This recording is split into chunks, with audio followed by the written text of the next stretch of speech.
நன்றி சொல்லவே உனக்கு என் மன்னவா வார்த்தை இல்லையே.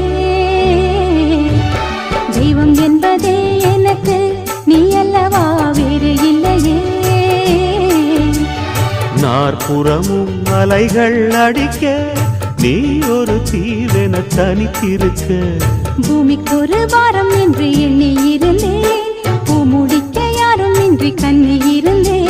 சொந்தமின்றி பந்தமின்றி நானும் இருந்தேன், பொட்டு ஒன்று தொட்டு வைத்து பூவை அடைந்தேன். நன்றி சொல்லவே உனக்கு என் மன்னவா வார்த்தை இல்லையே. தெய்வம் என்பதே